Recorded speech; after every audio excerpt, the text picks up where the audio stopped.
Mahal na mahal ko itong kapatid ko ito, nagpakamatay. Parang ganun kasi nga, idol ko si Iska Stakli.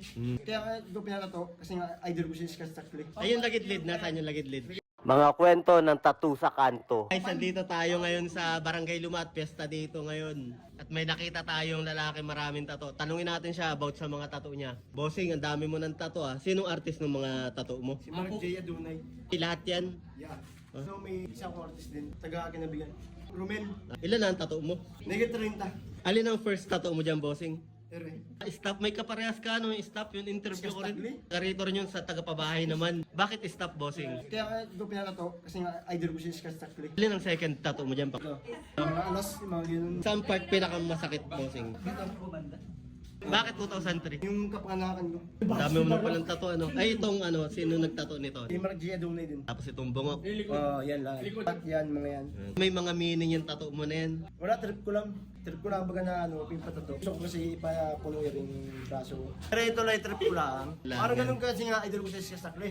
Bagay re. Peace of mind. Ito, sino namang artist nito? Isang artist ko, si Mark J. Adunay. Ito, iba. Si Romel, yun. Maliban dyan sa loob ng katawan, may tato ka pa. Apang mayabang, bumuti ka naman Yan. followers. Followers ako niyan. Maskara niya sa pilyedo mo. Sinong artist niya? Si Adonai din. Ito si Adunay. Oo. Si Adunay. Yan lahat. Kaso ang artist nito, iba. Yan. Si Romel. Magkano ng gastos mo, bossing, sa mga tato mo? Ito lahat. Tropa lang. Yan, mga yan, mura lang yan. Iniro pa dito. May lagid-lid, kapanganakan ko. Ayun, lagid-lid. Nasaan yung lagid-lid? Lagid-lid wala. Wala, akala ko may lagid-lid. Swap isda. Oo. Ganun pala. Taga-bundok ay kailangan ng mga makakain ng isda. Sabik sa isda yun. Yung reaction nung pamilya mo nung nakita yung unang tato mo? Wala sa akin magawa. Kasi nga, batas ako. Anong paborito mong tato dyan sa katawan mo? Yung birthday ko syempre. Tsaka ito, kapatid ko, si Ronnie. Ito yung ano, yung nagpakamatay.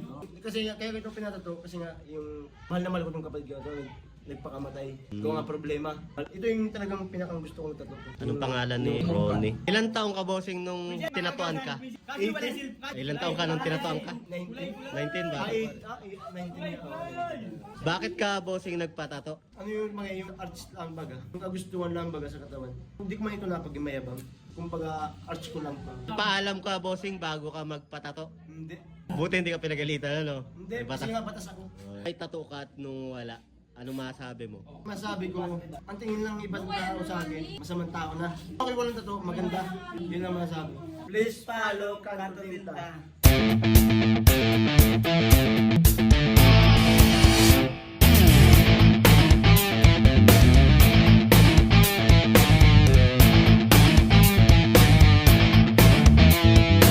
Mga kwento ng tattoo sa kanto.